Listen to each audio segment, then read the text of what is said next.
प्रिय कमरेडहरू, यस विधान महाधिवेशनको सुखद घडीमा म यस पार्टीका संस्थापक महासचिव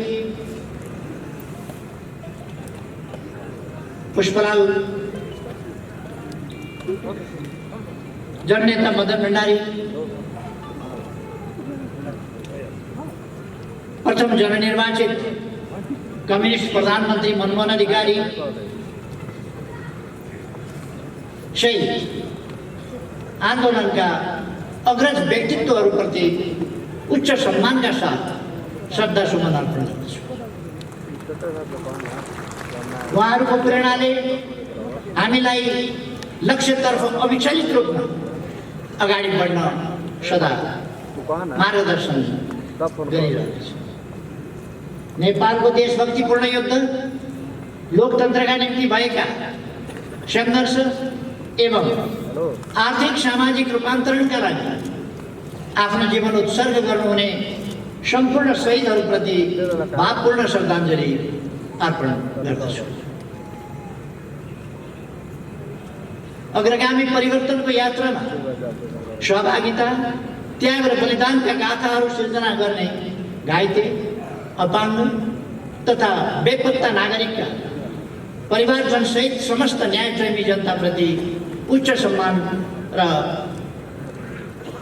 अभिनन्दन व्यक्त गर्दछु। विधान महाधिवेशन हाम्रो पार्टी जीवनमा सुरु गरिएको नौलो अभ्यास हो। विगतमा पार्टीको सर्वोच्च संस्था राष्ट्रिय महाधिवेशनमा नीति विधि र नेतृत्व निर्माण हुँदै आएको थियो। विधि र नीति निर्माणको विषय नेतृत्व चयनको राग र चापबाट मुक्त रहन सकोस् र यस सम्बन्धी बहस एवं निष्कर्ष वस्तुगत, सन्तुलित, सृजनात्मक बन्न सकुन् भन्ने उद्देश्यले यस खालको विशेष प्रबन्ध गरिएको। पहिलोपल्ट आयोजित विधान महाधिवेशनलाई सार्थक र परिणाममुखी बनाउन कमरेडहरूले रचनात्मक योगदान पुर्याउनु हुनेछ भन्ने मैले विश्वास लिएको छु। हामी सबैलाई थाहै छ, 2075 जेठ 3 गते नेकपा एमाले र नेकपा माओवादी केन्द्र बीच एकीकरण नभएको भए नेकपा एमालेको 10औं राष्ट्रिय महाधिवेशन आजभन्दा 2 वर्षभन्दा अगाडि नै सम्पन्न भइसकेको थियो। एकीकरण पछिका झन्डै 3 वर्ष हामी नेपाल कम्युनिस्ट पार्टी नेकपाकै रूपमा क्रियाशील रह्यौँ। एकातिर सीमित व्यक्तिका निस्वार्थ र षड्यन्त्रका कारण एकीकरण निष्कर्षमा नपुग्नु र अर्कातिर सर्वोच्च अदालतको 2077 साल फागुन 23 गतेको फैसलाले दुवै पार्टीलाई एकीकरण पूर्वको अवस्थामा फर्काएपछि आज हामी नेकपा एमालेका रूपमा क्रियाशील रहेका छौँ। तर यो नेकपा एमाले राजनीतिक रूपमा एकीकरण र नेकपाको निरन्तरता सहित तथा त्यसकै सकारात्मक विरासत बोकेको पार्टी हो। यो एमाले एकीकृत पार्टी हो। तसर्थ यो महाधिवेशन एकीकृत पार्टीको प्रथम विधान महाधिवेशन पनि हो।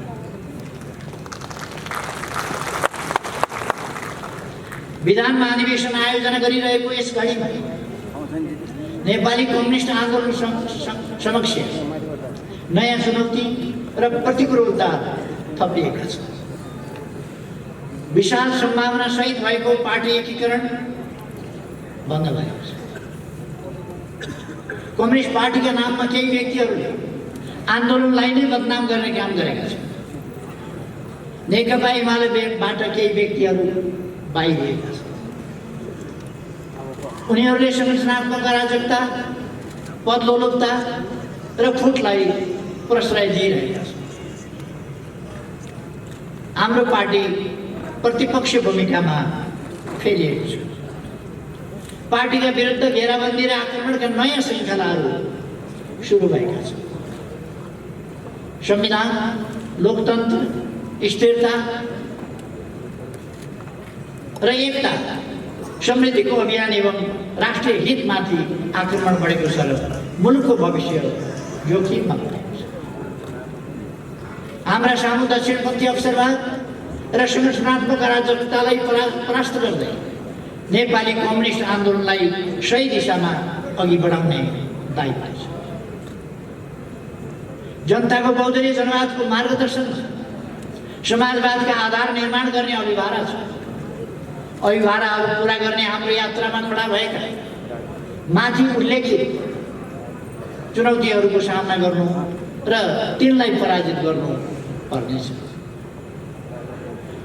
महाधिवेशनमा प्रस्तुत राजनीतिक प्रतिवेदनमा मैले 9 महाधिवेशनका निष्कर्षको चर्चा गरेको छु।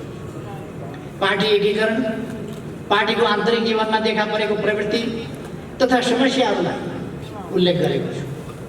यस अवधिमा सम्पादित कामको संक्षिप्त समीक्षा सहित वर्तमान राष्ट्रिय भूराजनीतिक परिस्थितिका मुख्य प्रवृत्तिको विश्लेषण गरेको छु। पार्टीका सिद्धान्त, नीति र कार्यक्रमको अद्यावधिक पुनरावलोकन, परिवर्तित सन्दर्भमा पार्टी निर्माण तथा हाम्रा आगामी कार्यभार जस्ता विषयमा केही प्रस्तावहरू प्रस्तुत गरेको छु। कमरेडहरू, 2071 साउन 1 गते मेरो नेतृत्वमा 161 सदस्यीय केन्द्रीय कमिटी निर्वाचित भएसँगै नेकपा एमालेको 9 राष्ट्रिय महाधिवेशन सम्पन्न भएको थियो। राजनीतिक प्रतिवेदन, संगठनात्मक प्रस्ताव र विधान सर्वसम्मतिमै पारित भए पनि केन्द्रीय नेतृत्वको निर्वाचन भने निकै जटिल बन्न पर्यो, जसका कारण एक साताका लागि तय गरिएको महाधिवेशन झन्डै 2 हप्तासम्म लगिएको थियो। महाधिवेशन पार्टीभित्र कुनै नीतिगत मतभिन्नता भएमा त्यसको समाधान गर्ने थलो हो र हुनुपर्छ। पारित नीतिको मार्गदर्शन र निर्वाचित नेतृत्वको अगुवाईमा पार्टीमा उन्नत स्तरको एकता र ऊर्जा निर्माण गर्ने पार्टीको सर्वोच्च निकाय। तर 9 राष्ट्रिय महाधिवेशनमा नेतृत्व चयनको क्रममा सिर्जित अस्वस्थता र कटुताका असर महाधिवेशन पछि पनि समाप्त हुन सकेन। 9 राष्ट्रिय महाधिवेशनले निकालेका निष्कर्षहरू आम रूपमा सही छन् र निर्धारण गरेका कार्यभारहरू हामीले सम्पन्न गरेका छौँ। प्रतिनिधि कमरेडहरू, आजको अन्तर्राष्ट्रिय परिस्थिति र भूराजनीतिका मूलभूत पक्षहरू 9 राष्ट्रिय महाधिवेशन विश्लेषण गरेका जस्तै छ। तर यस बीचमा केही नयाँ घटना र प्रवृत्तिको भने विकास भएको छ। जस्तै श्रमको स्वरूप र क्षेत्र, श्रम सम्बन्ध र शोषणका स्वरूपमा अकल्पनीय परिवर्तन आएका छन्। उत्पादनमा अत्याधुनिक प्रविधिको प्रयोगले श्रमिकहरूको ठुलो सङ्ख्यालाई बेरोजगार बनाइदिएको छ। भूमि, उद्योग र वित्तीय पुँजीमाथि क्रमशः एकाधिकार जमाउँदै अघि बढेको विश्व पुँजीवाद यति बेला सूचना र ज्ञानमाथिको वर्चस्वमा केन्द्रित भएको छ। सूचना प्रविधिको तीव्र विकासले मानव जीवनमा थुप्रै सकारात्मक प्रभाव पनि पारेको छ। तर सूचनाको भण्डारण सीमित कम्पनीहरूको हातमा रहनु र त्यसको प्रयोग दुरुपयोग एकाधिकार पनि उनीहरूसँगै रहनुले समाजमा नयाँ चुनौती समेत थपेको छ। व्यक्तिका निजी सूचना अर्थात् डेटालाई विश्लेषण गरेर बजारीकरण गर्ने, व्यक्तिको निजी जिन्दगीलाई निशाना बनाउने, गलत सूचना या अर्धसत्य सूचना मार्फत समाजको मनोविज्ञानलाई नै प्रभावित गर्ने, राज्यको सार्वभौम भूमिका कमजोर पार्ने उदार राजनीति विरुद्ध सङ्कट खडा गर्ने जोखिम बढेर गएका छन्। विज्ञान प्रविधिको अभूतपूर्व विकासले मानव जीवनलाई सरल र सुविधा सम्पन्न तुल्याउन सकिने आधार निर्माण भएको छ। तर सम्पत्तिको असमान वितरण, विश्वव्यापी रूपमा विद्यमान गरिबी तथा विज्ञान प्रविधिका लाभहरूबाट विश्वको ठुलो जनसङ्ख्या वञ्चित हुनु परेको अवस्थाका कारण धनी र गरिब बीचको खाडल झनै बढेको छ। राष्ट्र बीच र एउटै राष्ट्रभित्र पनि विभिन्न वर्ग र समुदाय बीचको आर्थिक विषमता बढेछ। विभिन्न विकसित मुलुकहरू आफ्ना अन्तर्राष्ट्रिय दायित्व र न्यायबाट विमुख भएका छन्। अल्पविकसित र विकासशील मुलुकमा प्रभाव हुनुपर्ने विकास सहायता र लगानीमा कटौती भएको छ। उनीहरूका उत्पादनले सहज र सौविध्यपूर्ण बजार पाइरहेका छैनन्। विकासशील राष्ट्रहरूको दिगो विकास लक्ष्य गम्भीर रूपमा प्रभावित हुन पुगेको छ। संसारका प्रमुख अर्थतन्त्र बीचको तनाव र व्यापार युद्धलाई अन्त्य गर्ने सार्थक पहल हुन सकेको छैन। संयुक्त राष्ट्र सङ्घ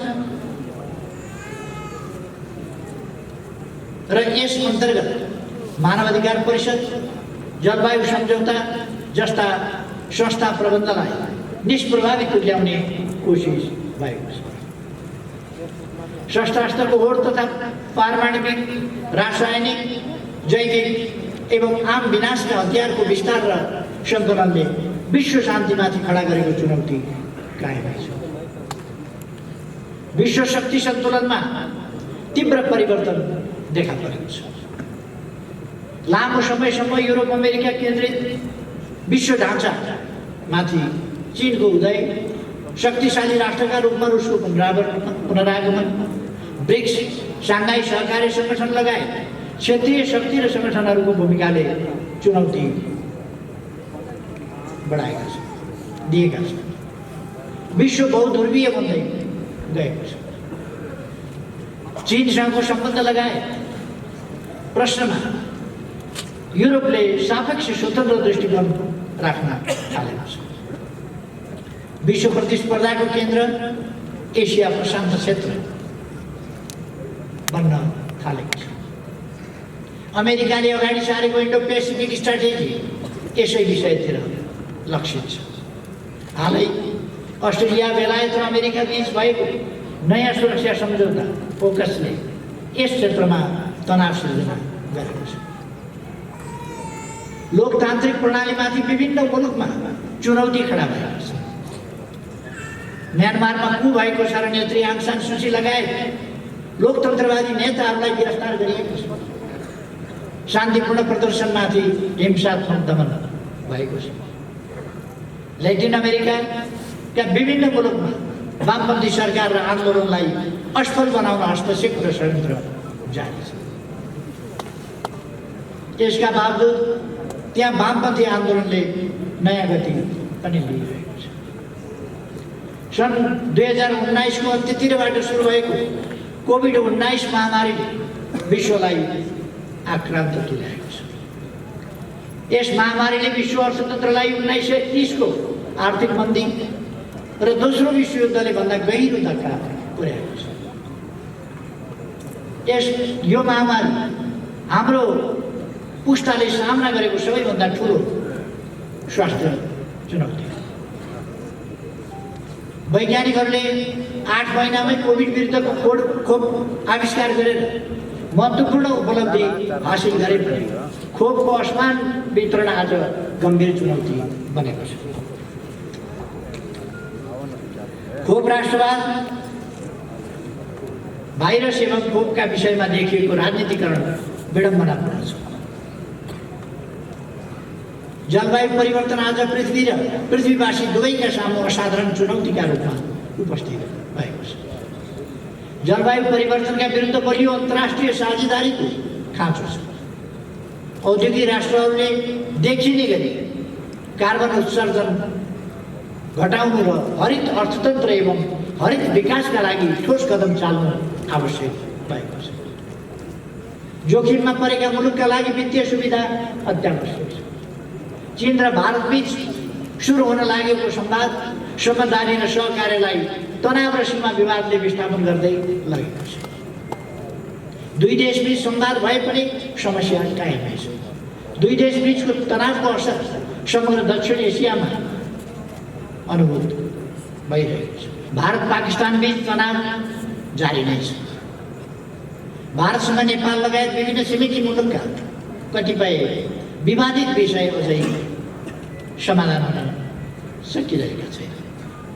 चिनिया विशेषता सहितको समाजवाद निर्माणमा चीनले हासिल गरेको प्रगति अभूतपूर्व रहेको छ। सन् 2020 मा चीनले आफ्ना सबै नागरिक गरिबीबाट मुक्त भएको घोषणा गरेको छ। 40 वर्षको अवधिमा 80 करोडभन्दा बढी नागरिकलाई गरिबीबाट मुक्त गर्न सफल चीन विश्वमै उदाहरणीय बनेको छ। चीनले औसत रूपमा समृद्ध समाजवादी राष्ट्र बन्ने पहिलो शताब्दी लक्ष्य हासिल गरेको छ। यस सफलताका लागि चिनिया कम्युनिस्ट पार्टी र चिनिया जनता बधाईका हकदार छन्। अफगानिस्तानबाट अमेरिका र नेटो गठबन्धनका सैनिकहरू 20 वर्षपछि पछाडि हटेका छन्। यसले स्पष्ट पारेको छ जुनसुकै बाहनामा गरिए पनि बाह्य हस्तक्षेप र आक्रमण गलत हो। देशको असफलता अनिवार्य छ। कुनै पनि मुलुकको समस्या समाधानको जिम्मा सम्बन्धित मुलुककै जनताको बाह्य शक्तिको होइन। अफगानिस्तान घटनाका बाँचीका दक्षिण एसियामा पर्न सक्ने र अफगानिस्तानलाई लिएर भूराजनीतिक तनाव सिर्जना हुन सक्ने सम्भावनालाई पनि ध्यानमा राख्दै नेपाल स्पष्ट रूपमा हस्तक्षेप, लोकतन्त्र, खुल्लापन र क्षेत्रीय शान्तिका पक्षमा दृढतापूर्वक उभिनु पर्दछ। चीन भारतको सम्बन्धको प्रभाव नेपाल लगायत दक्षिण एसिया र समग्र विश्वमै गहिरो गरी पर्दछ। हामी चीन र भारत बीचको सीमा समस्या लगायतका मतभिन्नताहरू चाँडै समाधान होउन् र दुई देशबीच सार्थक साझेदारी विकास होस् भन्ने चाहन्छौँ। यसले विकास र सहयोगको त्रिदेशीय सहकार्यको सम्भावना पनि बढ्नेछ। नेपाल आफ्नो भूभाग कुनै पनि छिमेकी तथा मित्र राष्ट्रहरूका विरुद्ध प्रयोग हुन नदिने नीतिमा दृढ छ। त्यसैगरी नेपाल एक चीन नीतिमा अडिग छ। नेपाल भारत सीमा वारपार अपराध नहोस् र आतंककारीले लाभ उठाउन नसकुन् भन्ने विषयमा भारतको चासो देखिन्छ। भारतसँगको व्यापार घाटा, लिपुलेक, लिम्पिया, गुडा र कालापानी र सुस्ता क्षेत्रमा नेपाली भूभाग फिर्ता, सीमाको व्यवस्थापन, नेपालको आन्तरिक मामलामा हुने अनावश्यक चासो र हस्तक्षेप जस्ता विषयमा नेपालको चासो र सरकार रहेको छ। हामी हाम्रा छिमेकीका जायज चासो र सरकारप्रति सजग छौँ। त्यस्तै सजगता र सम्मान हामी हाम्रा मित्रहरू, विशेष त छिमेकीहरूबाट चाहन्छौँ।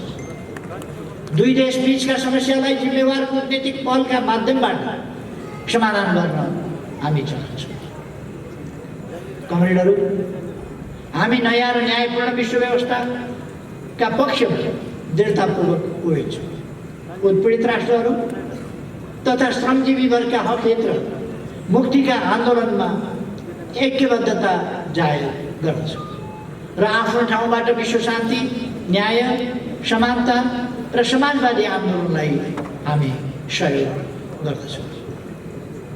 हाम्रो विदेश नीतिको साथ राष्ट्रिय हितको रक्षा र सम्वर्धन गर्दै सबैसँग मित्रता कायम गर्नु र कसैसँग पनि वैरभाव नराख्नु।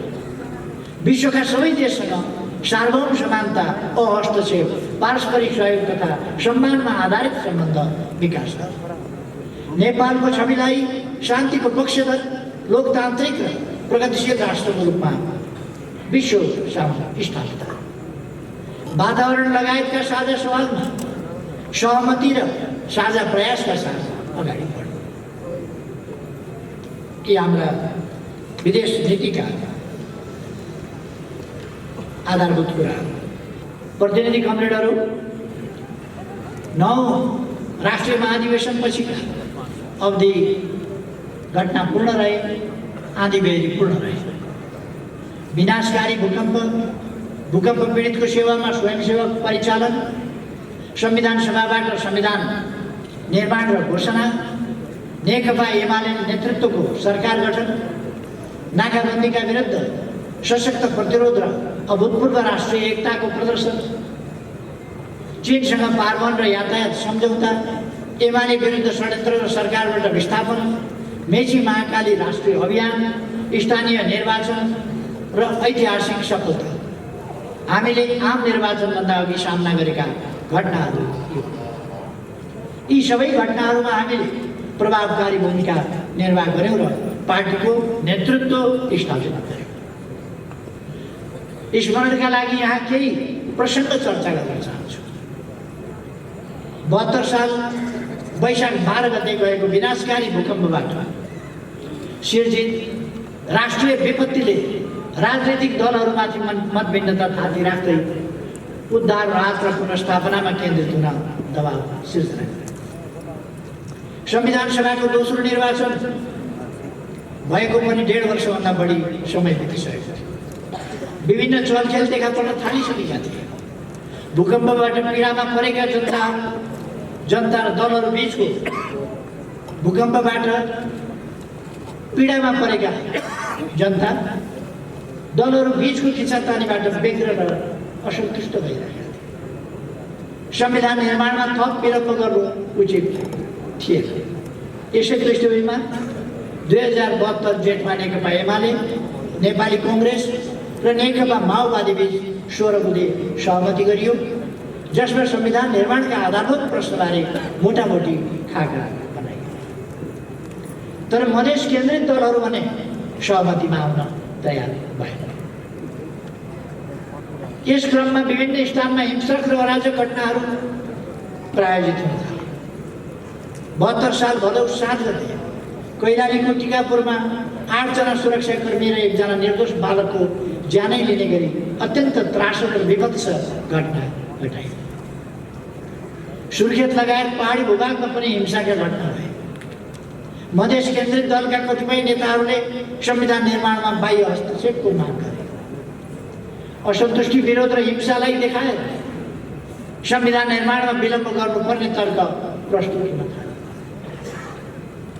काङ्ग्रेस र माओवादीका कतिपय नेताहरूको उत्तेजना र हिंसा फैलाउने घटनामा सहभागिता देखियो। कतिपय बाह्य हस्तक्षेप, कतिपय बाह्य पक्ष संविधान बन्न नदिन खुल्ला रूपमा दबाव र हस्तक्षेपमा उत्रिन थाले। यस हस्तक्षेपको असर विभिन्न राजनीतिक दल, सरकार एवं अन्य संस्थामा पनि देखिन थाल्यो। नियोजित रूपमा सुरु भएका गतिविधिलाई आधार बनाएर संविधान निर्माण रोक्नु हुँदैन थियो, सकिँदैन थियो र हामीले रोकेनौँ। संविधान निर्माणको जति ढिलाइ भयो यसलाई जारी गर्नु त्यति नै असम्भव हुने थियो। तसर्थ हाम्रो पार्टीले संविधान जारी गर्न निर्णायक हस्तक्षेप गर्यो।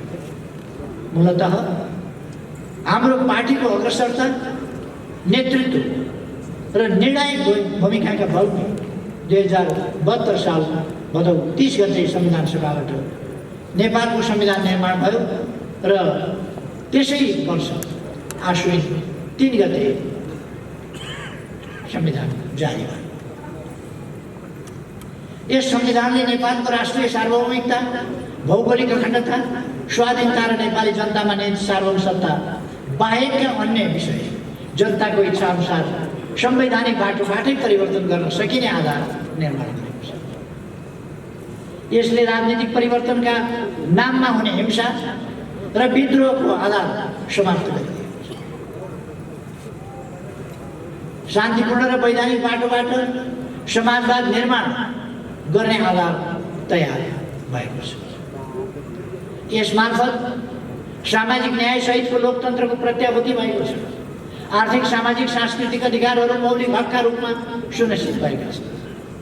शहरमा नेपाली जनताको आफ्ना प्रतिनिधिहरूबाट निर्मित संविधानबाट शासन सञ्चालन हुने दशकौं पुरानो सपना यस संविधान मार्फत साकार भएको छ। नेपाली जनताका 7 दशकभन्दा लामो आन्दोलन र क्रान्तिका उपलब्धिहरूलाई यस संविधानले संस्थागत गरेको छ। यससँगै नेपाली समाज राजनीतिक स्थायित्व र समृद्धिको चरणमा प्रवेश गरेको छ। संविधान तत्कालीन शक्ति सन्तुलनको दस्तावेज हो। तत्कालीन शक्ति सन्तुलनका दृष्टिले यो ऐतिहासिक दस्तावेज हो। संविधान निर्माणमा खेलेको सक्रिय रचनात्मक अग्रणी र नेतृत्वदायी भूमिकाका लागि नेकपा एमाले गर्व गर्दछ। आगामी दिनमा संविधानको रक्षा, कार्यान्वयन र विकासमा पार्टीले यसै गरी नेतृत्वदायी भूमिका खेल्नेछ भन्ने कुरा म दोहोऱ्याउन चाहन्छु। कमरेडहरू, विनाशकारी भूकम्प नेपालका लागि हाम्रो पार्टी जीवनमा मेची महाकाली राष्ट्रिय अभियानको विशेष महत्त्व छ। 2073 साल फागुन 21 गते शहीद दिवसका दिनबाट संविधान, सामाजिक सद्भाव र राष्ट्रिय एकताका लागि सञ्चालित त्यो अभियान काँकरभिट्टाबाट सुरु भएर सुर्खेतमा समाप्त भयो। पार्टीका हजारौं नेता,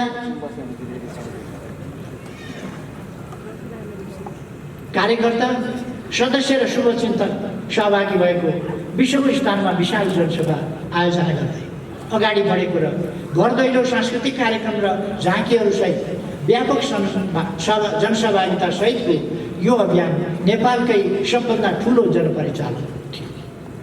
अभियानमा झन्डै 25 लाख नागरिकहरू सहभागी भए। यस अभियानले एमालेलाई तराई मधेसमा प्रवेशै गर्न नदिने, मधेसी समुदायमा एमालेप्रति भ्रम र घृणा फैलाउने तथा तराईवासी र पहाडी समुदायबीच साम्प्रदायिक विद्वेष फैलाउने असफल प्रयास, त्यस्ता प्रयासहरूलाई असफल पार्यो। तराई मधेसका नागरिकहरू